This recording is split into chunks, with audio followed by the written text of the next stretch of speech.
Oui, mais on est persévérante. Ah ouais. Moi, je suis HS là déjà. Bonjour. Bonjour. Aujourd'hui, je reçois Mariette de la chaîne Copo & Co. C'est ça. Oh, tu l'as bien dit. Ouais, c'est vrai. J'ai pas dit copain des copeaux.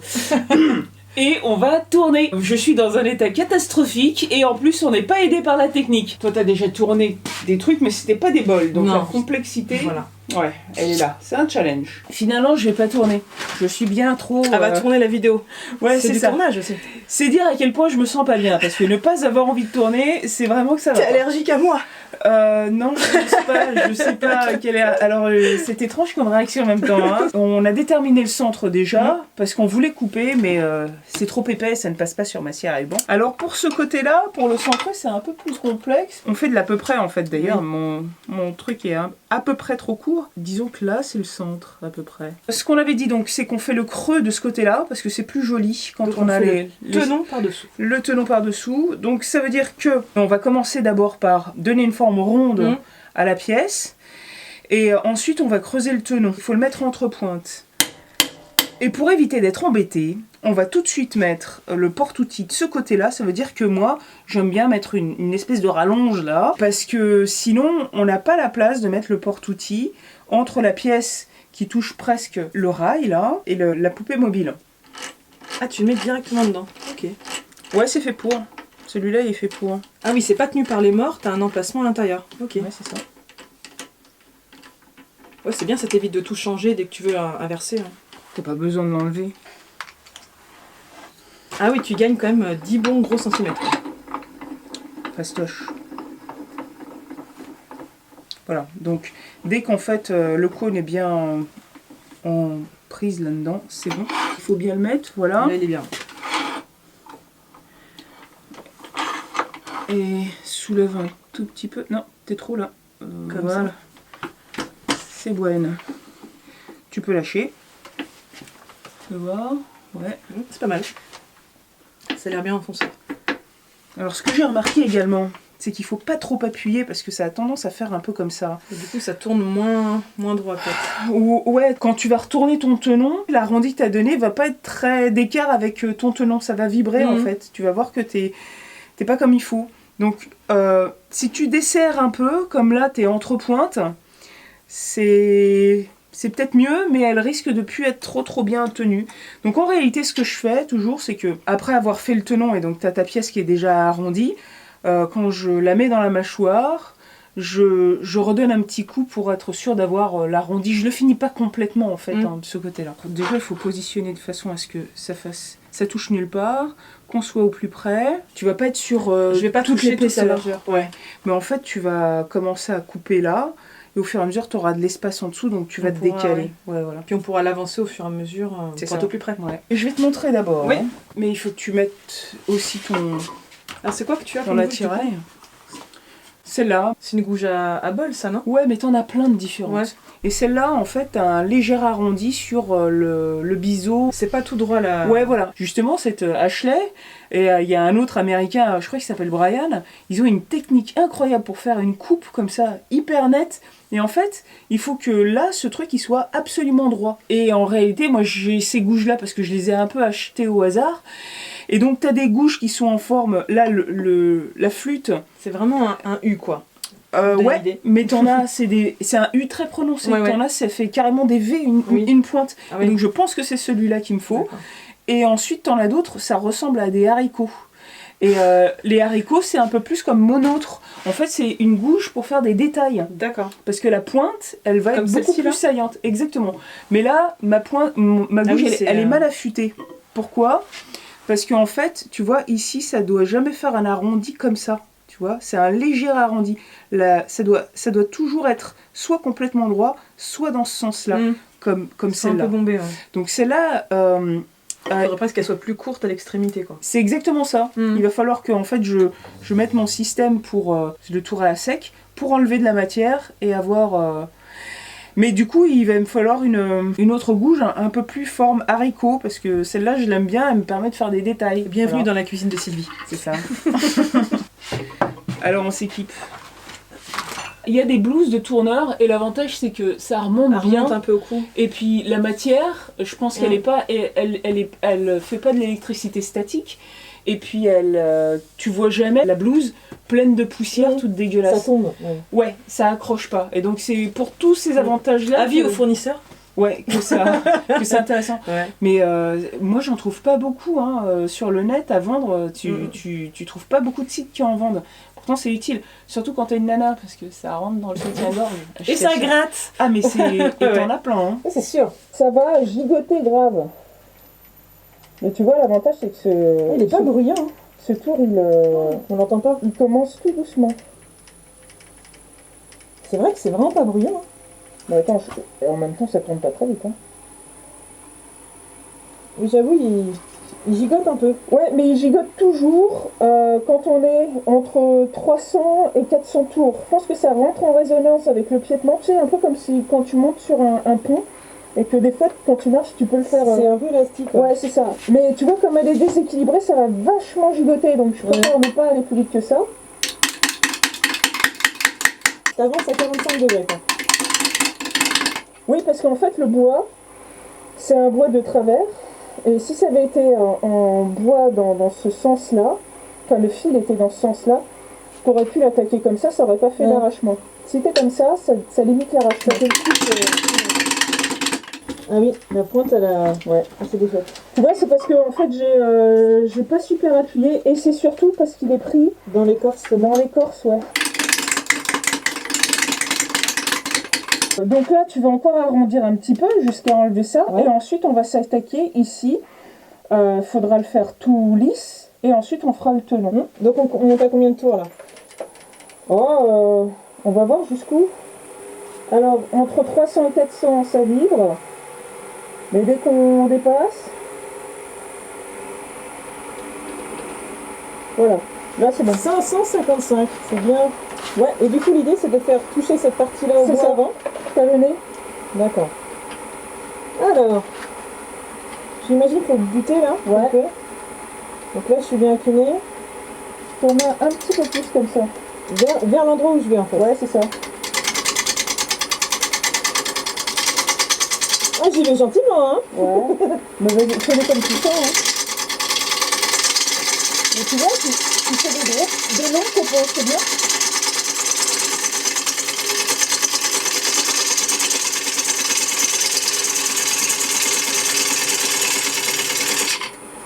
Mais oui, ma foi, c'est pas mal, hein. Gentiment, quoi. Ouais, bigouili. Ouais, c'est incroyable. Enlève le petit bout aussi pour que ça, pour pas que ça bute après. Et ouais, c'est ça. Même tu peux commencer bien avant, hein, il y a de la matière. Pour l'instant, c'est pas plein. Oui. Voilà, tu peux l'enlever carrément. Voilà, c'est bien ça.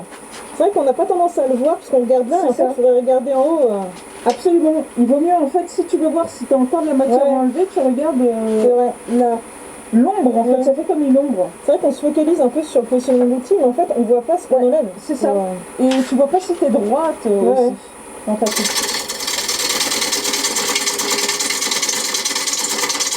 Madame prend confiance. Ouais, c'est pas mal. Quelques copeaux plus tard. Maintenant, on va s'attaquer à cette surface. Le truc là, c'est que tu vas te servir de cette gouge un peu comme un racloir. Mais là, comme t'es pas du tout plat, c'est pas du tout plat, il y a des crêtes, il faut y aller doucement. Ça va taper en fait. Hein. Et au fur et à mesure, on va se rapprocher. On peut, si tu veux, commencer en fait à arrondir. Et puis après, on va creuser le tenon, on va le creuser avec ça. Et puis je pense que non, il est encore assez bien affûté. Quand on va racler ici pour rendre la surface plane, ouais, c'est ça. C'est plutôt de l'intérieur, du centre vers l'extérieur, quoi.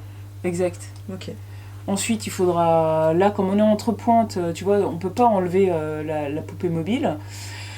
Mais il va falloir en fait que le fond de ton tenon soit le plus droit possible. D'ailleurs, est-ce qu'on fait un tenon ou une mortaise ? Parce qu'en fait, un tenon, tu vas devoir l'enlever complètement. La mortaise, c'est tu peux la laisser après. Tu peux la laisser ou juste enlever un tout petit peu, pas grand-chose. C'est un choix. Et donc là, tu te positionnes comme ça et tu fais comme ça. Tu lisses en fait. Tu racles. Voilà.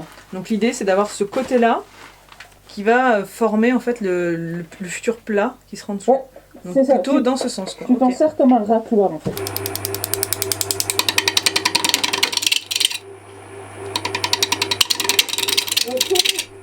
Un peu plus comme ça. Ah d'accord. Justement. D'accord. Non là c'est trop. Comme ça. Ouais. Ah oui en effet, il faut d'abord que ça vienne croquer cette petite pointe là. C'est ça. C'est lisse, il reste un tout petit petite pointe au milieu, mais on va pouvoir faire le tenon. Le tenon il fait en gros dans les 5 cm. J'utilise jamais les morts exprès pour le bois vert. Pourquoi? Parce qu'en fait, attends, je vais les montrer. C'est ça avec des petites griffes. C'est ça. Et c'est hyper profond en fait. Bon, c'est de loin, mais c'est comme un filetage. Ouais, il y a comme un filetage là, et puis il y a 3 cm presque. Ouais. Alors que là, t'as 1 cm. Donc ça veut dire que tout ce que tu mets dans ton tenon, faudra que tu le vires après. Tu vas le perdre. Et en réalité, il faut vraiment faire un tenon qui va jusqu'au bout. Parce que chacune des petites dents va écraser le fil du bois. Et alors que l'autre tenon, il fait... tu vois, en plus, il est vers l'extérieur comme ça. L'autre, il est vers l'intérieur. Il comprime surtout à la base du bol, quoi. Il comprime surtout, exactement, en haut ça l'évite de sortir. De la mâchoire. C'est vrai que si c'est en entonnoir, ça évite que ça ressorte. Donc avec celui qui est déjà en place, avec celui qui est déjà en place, j'ai jamais eu de problème, ça ne ressort pas. Ouais. Avec ça, la fois où je l'ai essayé qu'une fois, ça a volé. Ça ne m'avait jamais fait. Donc en réalité, ce genre de morse, c'est vraiment pas utile. Hein. Ce qui est utile en revanche, c'est si tu as une très grosse pièce avec de la profondeur, avoir un mort comme ça, qui est beaucoup plus grand. Celui-là, je crois qu'il fait presque 10 cm. Ah oui. Je crois que ton tenon il soit proportionné à ta pièce, quoi. Plus tu as une grosse pièce, plus il faut qu'il y ait une prise qui soit grande. Parce que sinon, tu as une petite prise, il y a beaucoup de tension qui va se faire dessus. Surtout quand tu vas commencer à creuser, tu vas plus pouvoir vraiment être entre pointes, ou alors tu vas devoir faire un pic au milieu. Et donc, si tu as une toute petite prise... ça va forcer plus facilement. En plus, tu es en bois, tu n'es pas en bois de boue. En bois de fil, ça va se casser facilement en fait. D'accord. Voilà. Alors, 5 cm. Ah, justement, merde, j'ai oublié son nom. Je crois que c'est Jean-Marc. Jean-Luc. Micheline. Merde. J'ai oublié ton prénom. C'est mal. Mais quelqu'un m'a offert ce compas. Mais c'est gentil. C'est Jean-Marc, Jean-Luc. Je sais plus. Tu le mettras en sous-titre. C'est sur ma table basse. Ouais, voilà. On mettra un sous-titre. C'est ça. Voilà. Et c'est très utile ça, parce que ça te permet en fait de voir si tu as ce qu'il faut. Donc tu te mets à 2,5. C'est cohérent. Voilà, c'est cohérent. Et en gros, voilà. En gros, ça va être là.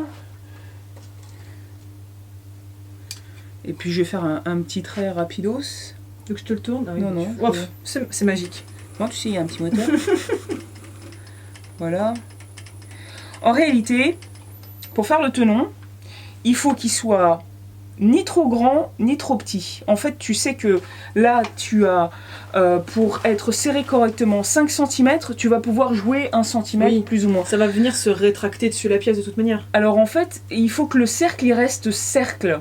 S'il est trop ouvert, ça va pas faire un cercle, ça va faire des pointes à chaque mâchoire. Il faut que les morts soient quand même un peu en cohésion les unes avec les autres. Et donc ça va faire des points d'appui. Il faut que le point d'appui soit le long du mort en entier. Ça fait une meilleure adhérence. Bonne surface de contact. Voilà, c'est ça. À peu près 5 cm de diamètre et à peu près 1 cm de profondeur. C'est ça, à peu près. À peu près. Et alors pour faire ça, on peut, si on veut, le faire directement au bédane, au grain d'orge. Creuser comme ça, puis ensuite enlever la matière autour. Puisque là, on va faire un tenon, on va pas faire de mortaise. Puis le bédane, ça permettra d'avoir une enfoncée bien droite, quoi. Ouais, mais tu peux le faire aussi à la gouge. D'accord. Je vais te montrer à la gouge. Pour enlever en fait de la matière, parce que sinon, tu fais une rainure.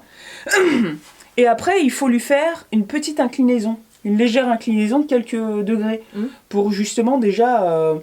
qui est cette... que ça soit plus large à l'extérieur que contre la pièce. Que ça prenne déjà un petit peu la forme de... Une queue d'aronde, voilà.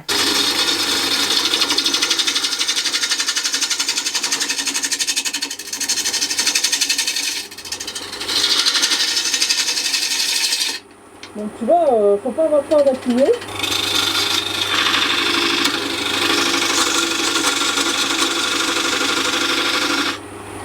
Là, en fait, il faut être plus haut.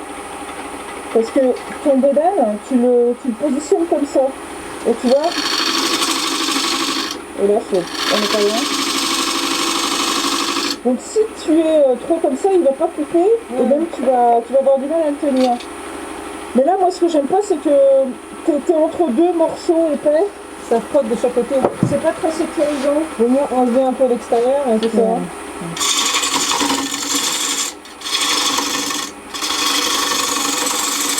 Alors ce que je vais faire, c'est que je vais lui donner la légère inclinaison. Et en fait, pour ça, c'est relativement simple. Si tu mets ton bédane face au tenon, ça va être perpendiculaire l'angle. Si tu le penches légèrement comme ça, juste comme ça, hein, t'as pas obligé de le faire comme ça, et ben, tu vois sur mon doigt, en fait, là ça appuie plus que là. Voilà. Et donc ça te fera exactement ce qu'il faut comme angle pour faire l'accroche. En même temps, c'est du bois vert, donc aussi quand tu vas serrer, il va se déformer.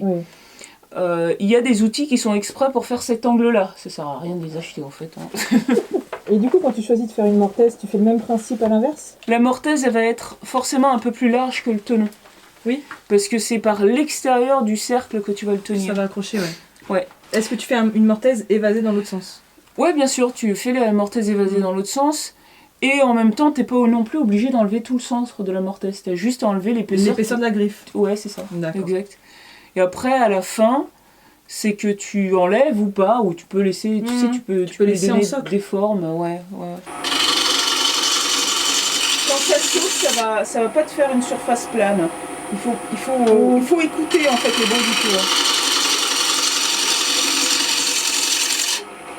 Voilà, tu peux maintenant effacer cet angle, l'arrondir. D'accord. Pour ça, il vaut mieux... Attends, on va l'arrêter.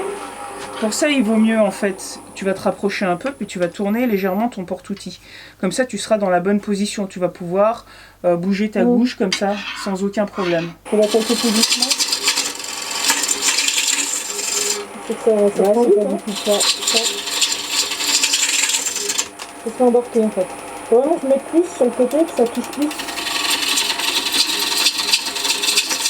Ah, mais je sais aussi, c'est parce que ta bouche, elle est trop comme ça. Il faut qu'elle soit plus comme ça.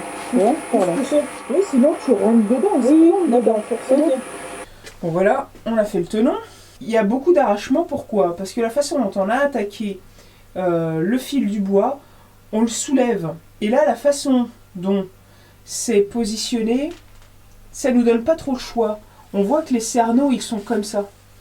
Donc, quand on attaque comme ça, forcément par endroit, on fait de l'arrachement. Par endroit, on ne fait pas d'arrachement. Mais pour ne pas faire d'arrachement, il faudrait l'attaquer dans ce sens-là, on en aurait beaucoup moins. Mais c'est pas fastoche. Donc, je suis pas la reine du positionnement pour faire des coupes parfaites. On va limiter la casse. Donc, tu vas le faire en position racloir, quoi. Et on va poncer pour avoir quelque chose de propre. Mais, avant de faire tout ça, je pense que là, on va retourner la pièce, parce que ça se défaisait.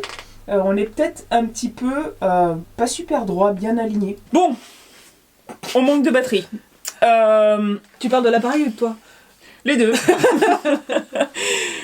J'ai réaffûté la gouge, et elle en avait bien besoin. Je pense que déjà aussi, ça va changer la qualité. Il y aura certainement beaucoup moins d'arrachement. En même temps, il n'y a pas de mal, hein. Il y en a vraiment beaucoup là. Moi, je te conseille de chercher ta forme. Pour mieux voir ce que tu fais, regarde cette partie-là. Au-dessus. Et tu vois là, l'arrondi, il est vraiment pas bien fait. Comme il y a plein d'arrachements, il faut peut-être enlever un bon millimètre, voire deux. D'accord. Et puis, donc, si tu voulais lui faire une forme de tulipe, n'hésite pas à bien creuser. Et peut-être pas tout de suite. Alors, moi, je trouve que c'est peut-être mieux de le faire un peu plus... un peu plus évasé. Ouais, c'est ça, un peu moins échancré tout de suite. Parce que vu que là, c'est pas très large, ça va pas être très beau non plus. Si ça creuse trop là... Ça fait petit bourrelet en bas, quoi. Ça fait bizarre, en fait. On va juste essayer de faire une forme un peu, un peu évasée. Mais les couleurs sont très belles, hein. T'as vu, il y a de belles... multicolores. Il y a de belles moisissures. Nous, on adore les champignons. Ouais, non, t'es pas trop désaxé, hein, ça va. Non, franchement, la ligne est régulière là-dessus.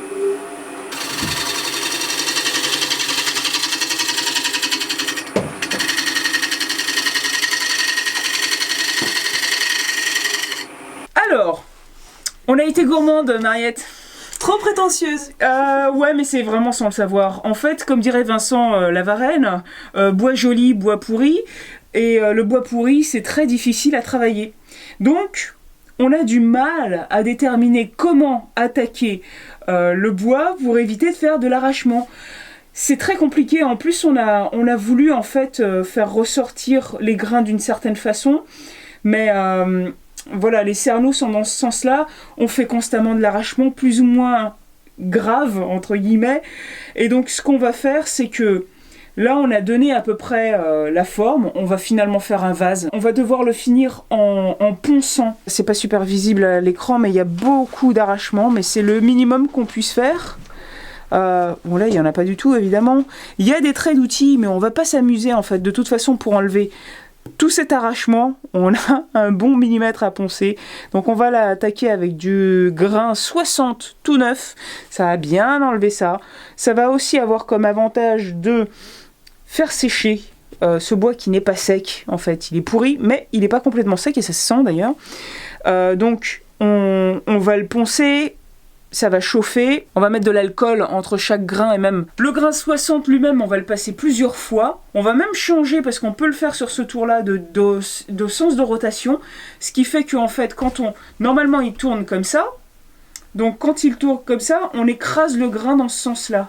Et quand on le fait tourner dans l'autre sens, eh ben, on l'écrase dans l'autre sens. C'est très efficace aussi pour poncer plus rapidement. Et pour l'intérieur, en fait, je vais te faire utiliser mes superbes, ils sont tout neufs, hein, mais il y a plein de poussière dans le coin, mes superbes gouges Roclair. Mais la boîte brille, à l'intérieur aussi. Et donc ça c'est des gouges avec des pastilles en carbure. Ça va te permettre d'aller bien à l'intérieur, de creuser, ça va certainement faire de l'arrachement, mais c'est pas bien grave, comme c'est l'intérieur du vase, on va pas le voir. Faut juste que ce soit pas trop dégueu et je pense qu'avec ça tu vas y arriver. En fait, tu vas les utiliser avant moi. Alors en fait, là, ce que tu vas faire, c'est que tu vas le faire tourner relativement doucement. Pas au-delà de 400. Hein. Mais en même temps, je trouve que si c'est trop lent, justement pour en enlever une grosse quantité, bah, c'est lent. Comme c'est vert, hein, ça va encrasser ton papier de verre. Il va pas être très efficace, ça va pas en enlever beaucoup. Donc ça veut dire que là pour l'instant, tu essaies de niveler, tu te poses pas trop de questions. D'accord, même sur ce qui est à peu près régulier déjà. Ouais, bien sûr. D'accord. Partout. Parce qu'en fait, si tu... En fait, il n'y en a pas des trucs très réguliers. Ici, tu as de l'arrachement. Ici aussi. En fait, tu vois, c'est très régulier. Et après de ce côté-là, il n'y a pas d'arrachement, d'accord. Mais en réalité... Ouais. Puis de toute façon, ça permettra d'harmoniser la surface quand après on va réduire. Et c'est exactement ce que tu es en train de faire là. Pour l'instant, tu harmonises un peu la surface. Ça va pas bien accrocher. Puis après, tu vas mettre de l'alcool. Tu vas sécher. Et puis là, ça va beaucoup mieux poncer. 60. Merci. Après, il y a le 80, le 100, et puis après, on va faire 120, et puis après, ce sera 240.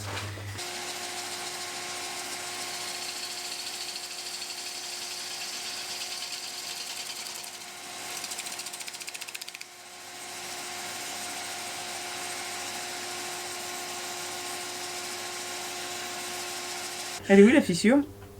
Comme quoi, elle est pas si grosse que ça. Elle est là. Elle est Regarde, là. tu vois. Et en fait, elle s'étend de là jusqu'à de là. Et alors, qu'est-ce qui te dérange? Non, je sais pas, je me demandais s'il fallait pas mettre un petit point. Non, là, elle est comblée. Hein. Là, regarde, on en avait mis que jusque là. Hein. Tu vois une fissure, là, toi? Bah oui, regarde, on voit un trou, là. Ça va jusque là. Mais c'est pas énorme, hein. Si ça va comme ça bougera pas, moi ça me va aussi. Moi, je vois rien. J'ai peut-être pas. Eh bah alors, c'est que c'est pas si mal. Si tu veux, j'en remets, hein. Non, mais ça va, hein, si ça... Allez, on en remet. Ah, attends, bouge pas, j'ai la petite poussière en dessous. Et alors, en fait, il faut mettre des gros, parce que dans les gros, il y a des petits aussi. Il y a des petites poussières. Et surtout, bah, ça t'isole les mains de la colle. Partout, ouais. Après, un petit ponçage 60. Un léger ponçage de 2 heures. J'ai eu le temps de finir le bol, non, je déconne. Et d'en faire un autre. Non, mais c'est pas mal. C'est rattrapé, disons. Ouais. Même s'il faut finir le fond plus tard, quand on enlève le tenon, quand on le met sur le plateau de reprise, il vaut mieux en fait finir au moins le ponçage avant d'attaquer le creusage du bol, toujours. Pourquoi ? Parce que en fait, même si c'est du bois sec, il y a des tensions qui se relâchent. Donc ça va se déformer. Donc pour l'instant, on est sûr de la forme et donc c'est plus facile à Là, c'est bien poncer. rond, c'est plus facile à poncer. Si c'est plus trop rond, bon, c'est pas comme si tu devais faire une reprise avec ta gouge, mais ça va osciller et ça va pas être agréable et ça va frotter plus à des endroits qu'à d'autres. Et puis là, ça va être bien facilement accessible aussi, parce qu'après, quand ce sera sur la reprise, on va être un peu plus gêné, au moins sur cette partie-là. Sur le bout, c'est clair, on peut pas poncer. Donc en fait, le bord, il doit être nickel avant d'aller sur le plateau de reprise. Éventuellement, ici, on peut faire des trucs, mais tu vois, comme il va être soutenu bizarrement. Autant profiter de l'accessibilité, quoi. Et puis, il va être il va ressortir beaucoup vers l'arrière. D'accord. Un plateau de reprise, ça maintient pas très bien. Donc en fait, il faut tenir compte de tous ces paramètres-là. Comme il est vert, il a vraiment toutes les chances de se déformer au creusage, même si on laisse des parois assez épaisses. Donc, on va attaquer les grains suivants. Donc, on va faire quoi comme grain, du coup ? Du 80. L'intérêt, tu vois, c'est que y a plein de traits. Donc, avec ça, ce grain-là, tu vas devoir enlever tous les traits de ponçage. Et avant de l'attaquer, il faut mettre de l'alcool. Ça fait vraiment ressortir le veinage, c'est beau. Mais oui, quand tu mets l'alcool, tu as déjà un aperçu de ce que ça va donner au final. Ouais. Quelle que soit la finition. Il y a du blanc, du orange, du noir, c'est vraiment... Il y a même du rouge par endroit, c'est zébré, c'est beau. Puis t'as vu là, ces gros pointillés, c'est marrant. Ça fait vraiment une vague qui fait tout le tour, c'est chouette. Bon, il est chiant, mais il est beau, voilà. Ouais, ça se mérite, hein.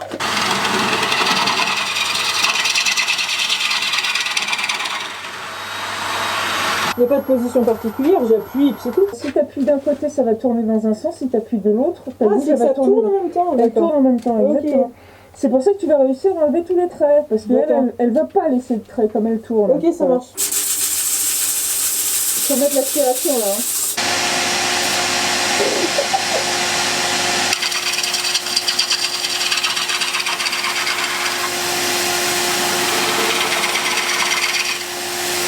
Bon, c'est pas mal, hein. De quoi, la trace de nos masques respiratoires sur le visage ? Ouais. Moi, je veux la tienne, je veux pas la mienne. Elle est à peu près aussi imposante. Ouais, des fois, j'ai des surprises quand je remonte dans ma salle de bain. Et en parlant de marques, il y en a de moins en moins. Il y en a plus du tout. Il y en a plus du tout de marques. C'est très très bien, mais... Mais c'est efficace, hein, c'est super efficace. Moi, je suis assez contente. Grain suivant. Ouais. Et tu restes évidemment sur la gouge. On fait du 120, et après du 240...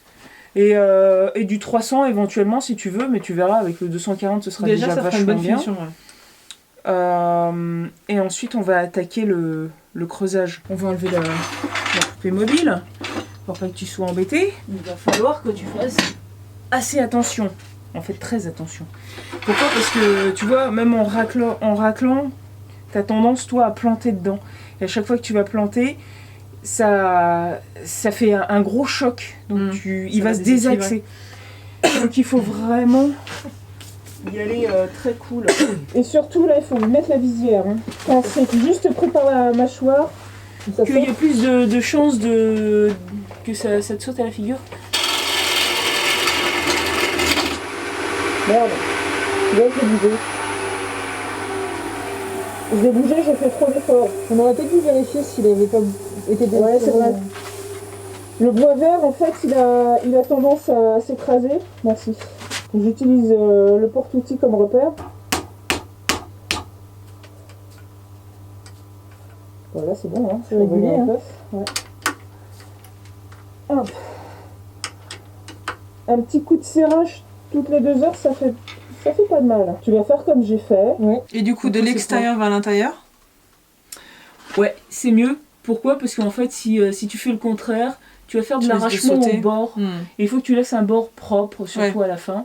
C'est sûr. Avant de... C'est la seule chose qui va se voir, en fait. Ouais. Hein. Et du coup, plutôt la gouge À plat. Comme ça, ouais. Un petit peu penché toujours, d'accord, ça marche. Ouais. Pour faire une coupe propre, il faut que la vitesse joue beaucoup. Ouais.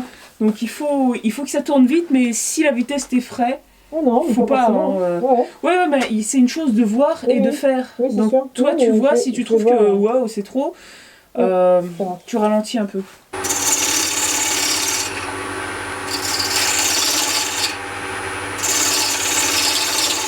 Bon, c'est pas mal là. Hein. Le bord est bien net. On va en fait faire un joli bord. On va creuser un peu, puisque là elle est bien affûtée. On va creuser un peu à l'intérieur autant que possible.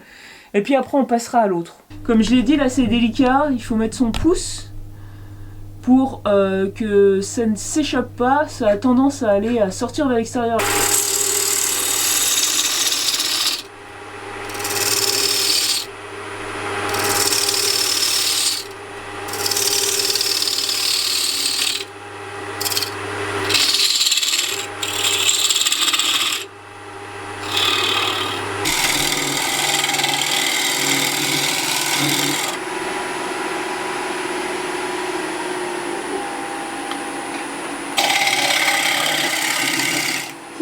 Quand on va pas trop vite, hein. Je sais pas comment t'arrives à le tenir plaqué tellement t'es loin. C'est vrai que je suis assez loin. Puis t'as les mains, mine de rien, qui s'approchent du bord, quoi, donc tu peux pas non plus trop... Ouais, c'est des mini-gouges, hein. Ouais, elles sont pas faites pour creuser beaucoup plus. C'est ça. En fait, c'est moi qui termine parce que c'est pas évident d'utiliser cette gouge. C'est vraiment de toute façon pas évident de creuser à l'intérieur d'un vase, donc quelque chose aussi profond. Donc en fait, et puis en plus il y a quand même beaucoup de tension qui se relâche. Là je vois une toute petite fissure qui était ridiculement petite tout à l'heure. Là ça s'écarte un peu, donc c'est plus vraiment tout droit. Bon, moi je trouve que c'est pas méga compliqué. Cela dit, il faut que j'y aille vraiment doucement. Pourquoi? Parce que c'est comment dire, c'est pas tout droit à l'intérieur, donc il faut, c'est pas évident de tenir. On voit rien. On est loin. J'ai un porte-outil incurvé. Ça facilite, hein, ça permet d'être bien au fond, contre le fond et de pouvoir avoir un appui. Mais ici, c'est pas évident parce qu'on n'a pas forcément accès. Et si on se met trop comme ça, ben, on est sur l'arrondi, on n'est pas stable. C'est pas évident, donc tu n'as pas à avoir honte. Je me suis défaussée. Des fois, faut reconnaître que voilà, on n'y arrive pas très bien. Je pense que j'ai une grosse marge. Hein. Encore ça au fond. Je peux faire la moitié hein, sans aucun problème. Parce que officiellement c'est un vase, officieusement c'est une coupe 18 boules. Donc plus tu creuses, plus on pourra mettre de chantilly. Voilà, on peut en mettre 24 au lieu de 18. Écoute, ça me fait bien peur hein, quand même. Vu le poids et tout ça, vu le fait que c'est pas... Je vais mettre la contrepointe.